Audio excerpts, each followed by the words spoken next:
Pessoal, sejam bem-vindos a mais um vídeo aqui do nosso canal. Nesse vídeo nós iremos falar sobre diversas notícias no mundo dos famosos e principalmente o que aconteceu com o querido Amado Batista, infelizmente triste e trágica notícia confirmada.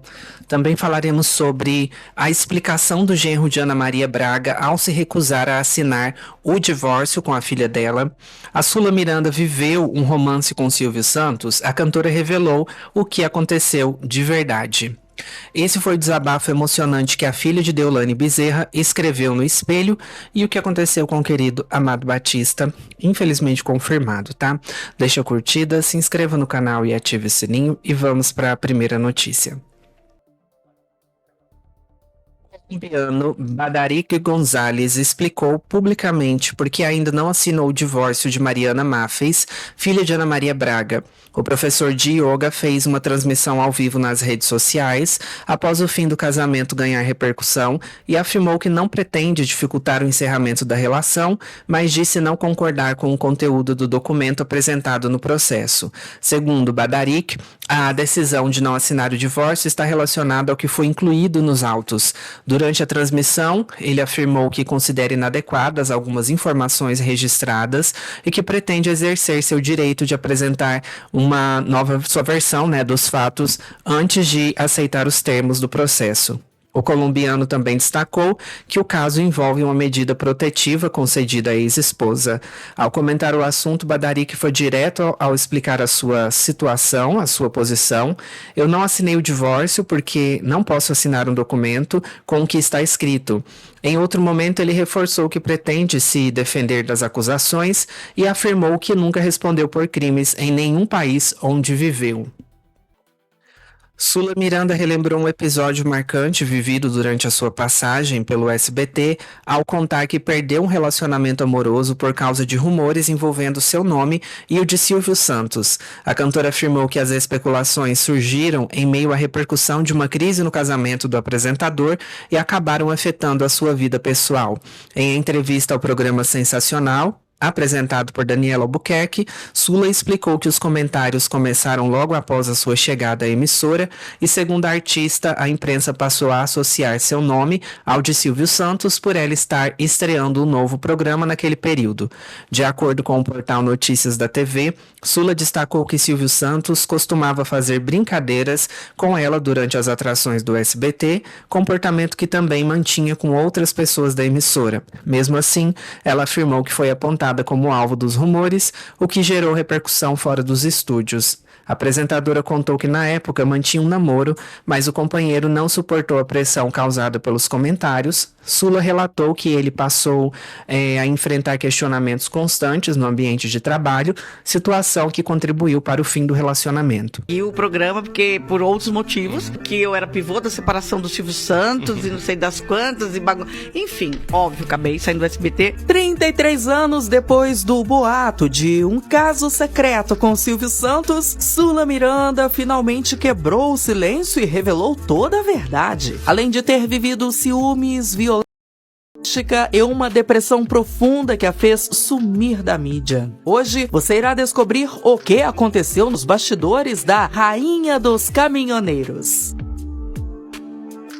Apesar de ser amplamente conhecida no Brasil diante ao seu talento e trabalho, Sula Miranda passou por maus bocados até alcançar o estrelato. Isso porque sua infância foi marcada por episódios bem complicados. Na verdade, ao nascer, Sula foi diagnosticada com uma laringe bastante estreita, uma condição de saúde que apresentava alguns riscos sérios, como a dificuldades de se alimentar, mesmo que do leite materno, bem como em respirar, o que resultava em preocupantes engasgos com a própria saliva. Aos 20 dias de vida, os médicos desacreditaram sua mãe, dizendo que talvez ela só tivesse uma chance se fosse submetida a uma traqueostomia, procedimento cirúrgico que poderia ajudar a criança a sobreviver.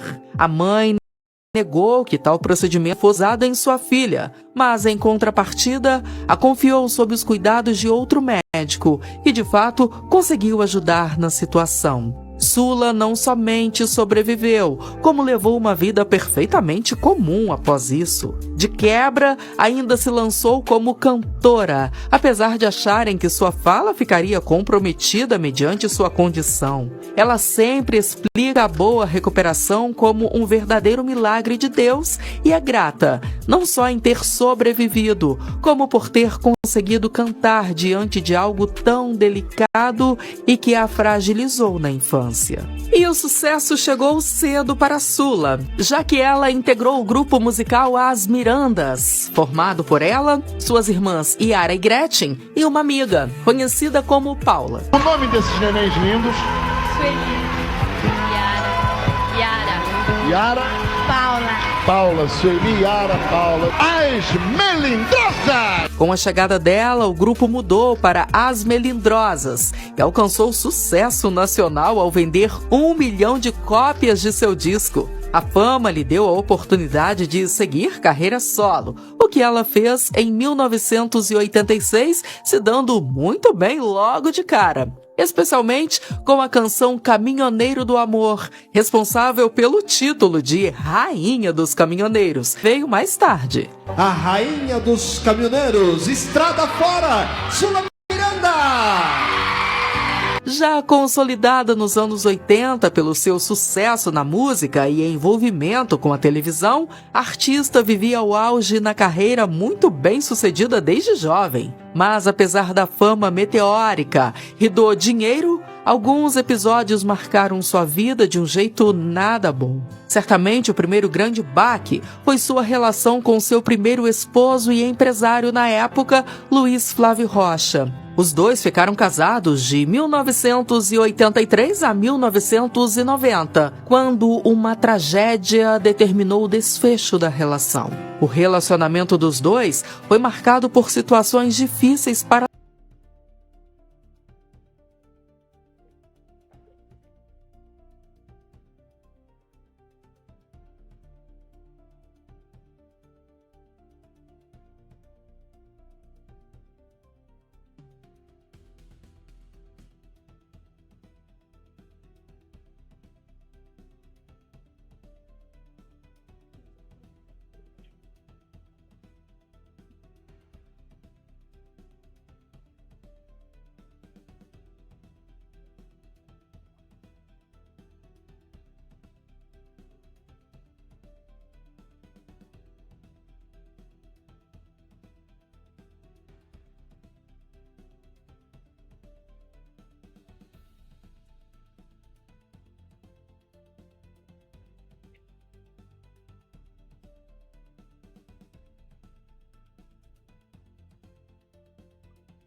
A filha de Deolane Bezerra, Valentina, chamou atenção nas redes sociais após deixar uma mensagem direcionada à mãe, que continua presa desde maio deste ano. Aos 10 anos, a menina escreveu um desabafo em um espelho, demonstrando a falta que sente da influenciadora durante o período de afastamento.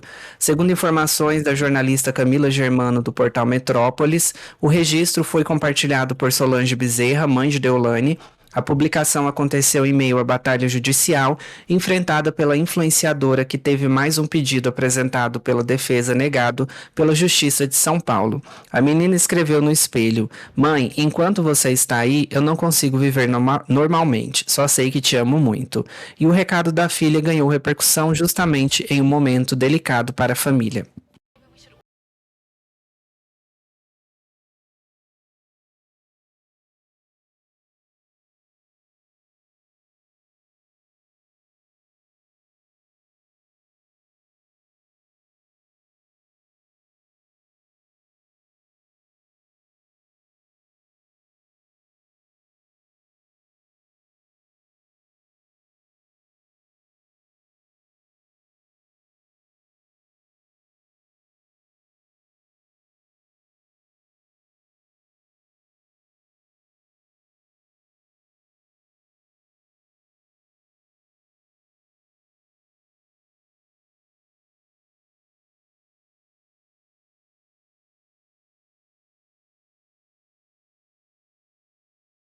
fáceis. Porque como explicar para uma criança, né? É muito difícil. Olha, gente, olha o que ela escreve para a mãe dela. Mãe, enquanto você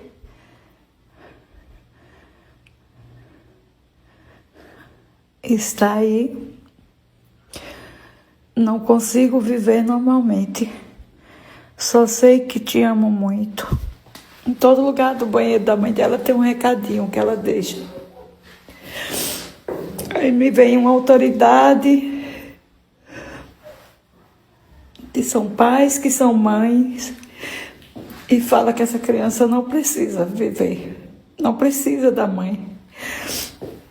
Só eu e Deus sabe o que a gente tem feito para se manter de pé e tornar os dias dessa criança mais fáceis.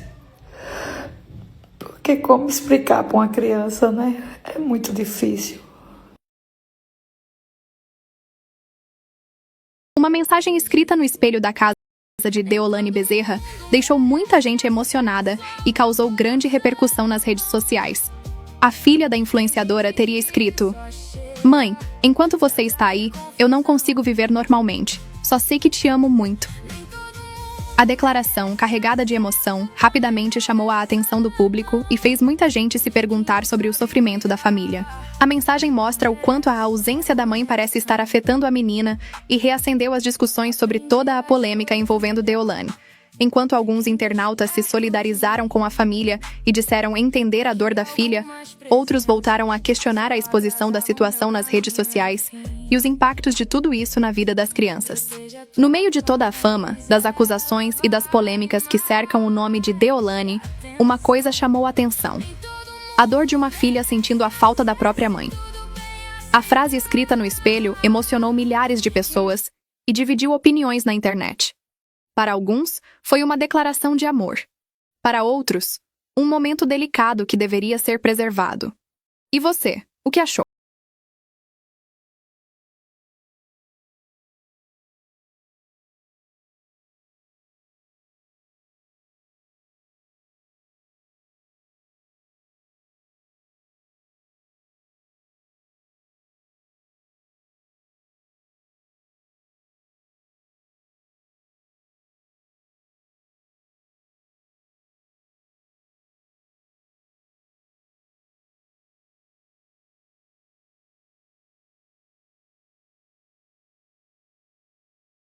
Amado Batista, cantor, foi condenado pela Justiça de Goiás a indenizar os pais de uma criança de 3 anos que foi afogada na piscina de uma fazenda da sua propriedade, localizada em Goianápolis, Goiás. A decisão foi assinada pelo juiz Leonardo de Camargos da Vara Civil em 15 de junho de 2026. Segundo a sentença, o artista deverá pagar 453 mil por danos morais aos pais do menino. Além disso, a Justiça determinou o pagamento de uma pensão mensal e o benefício corresponderá a 2/3 de 70% do salário mínimo e começará a ser pago a partir da idade em que a criança completaria 14 anos, seguindo até os 25 anos. Após esse período, o valor seria reduzido e continuará sendo pago conforme os critérios estabelecidos na decisão judicial. É condenado por falecimento de criança dentro de sua fazenda. Eu preciso que vocês prestem muita atenção, principalmente na hora da sentença. O cantor Amado Batista, ele contratou 2 pessoas para exercerem a função de caseiros em uma de suas fazendas. Então, essas 2 pessoas aqui é que entram com este processo. Não é um processo trabalhista, é um processo da área civil, que corre lá na cidade de Goianápolis, Goiás. A contratação aconteceu em abril de 2022, por meio do gerente da fazenda. Então, eles falam que foi o gerente que contratou. Mas quem assinou a carteira foi Amado Batista, mas quem fez a intermediação ali foi esse gerente. O casal foi contratado para trabalhar na propriedade e também morar dentro da fazenda com os 2 filhos, uma criança de 3 anos e outra de 11 anos. A autora trabalhava principalmente na cozinha da sede. Já o autor trabalhava em atividades ligadas ao funcionamento da fazenda. Na sede da fazenda tinha uma piscina. E na versão dos autores, essa piscina não tinha nenhum tipo de proteção na época. Não tinha cerca, tela, grade ou qualquer barreira que impedisse uma criança pequena de chegar até a água. Isso preocupava os pais porque os filhos moravam ali e não sabiam nadar. Os autores afirmaram que pediram proteção para a piscina, justamente para evitar que alguma coisa acontecesse. Essa informação é importante, guarda ela. Os autores disseram que pediram para que colocassem proteção na piscina. Mas esse pedido não foi atendido. Ficaram, em silêncio com relação a isso. Não colocaram nenhum tipo de proteção na piscina. Em uma tarde, a autora estava na sede da fazenda preparando almoço para Amado Batista e para algumas pessoas da banda dele. Por volta das 15 horas, ela foi ao banheiro. Quando voltou, percebeu que o filho de 3 anos não estava mais onde ela havia deixado. Ela começou a procurar a criança pela casa e, nesse momento, encontrou o filho na piscina. A autora tentou retirar a criança da água, mas a piscina era funda. Ela não sabia nadar e não conseguia fazer o resgate da criança sozinha. O irmão da autora chegou no local junto com o gerente da fazenda, por coincidência. Ao ver a cena, o irmão dela entrou na piscina e retirou a criança da água. Depois disso, tentaram prestar os primeiros socorros, mas a criança não reagia. O filho dos autores foi colocado no carro do gerente para ser levado ao hospital. Quando eles estavam saindo, chegou então um outro veículo. Então a criança foi transferida para esse veículo e levada para o atendimento médico, acompanhada da mãe. Os autores também questionaram o local para onde essa criança foi levada. Na visão deles, o filho deveria ter sido levado para Goiânia, porque lá haveria mais estrutura médica para tentar socorrer a criança. Mas a criança foi levada para uma unidade de saúde em Teresópolis, que é uma cidade em Goiás. Uma cidade menor que, segundo os autores, teria menos recursos. E foi nesse hospital aqui que, infelizmente, a morte da criança foi constatada. Para os autores, essa escolha não teria sido feita pensando no melhor atendimento, mas para evitar que o caso ganhasse repercussão negativa para Amado Batista. Depois disso, Amado Batista pagou as despesas do funeral e a viagem da família para a Bahia, onde a criança foi sepultada. Mas os autores disseram que, depois de 7 dias, voltaram para a fazenda sem acompanhamento psicológico e ainda muito abalados, porque aquele trabalho era o único meio de sustento da família. Eles também alegaram que, depois da morte da criança, pediram novamente que a piscina fosse coberta. A resposta teria sido que isso ficaria para o orçamento do mês seguinte. Outro ponto trazido pelos autores é que... Agradecemos a sua visualização. Obrigado por assistir. Ei, não sai agora, tem mais vídeos para você assistir. Clique em um deles.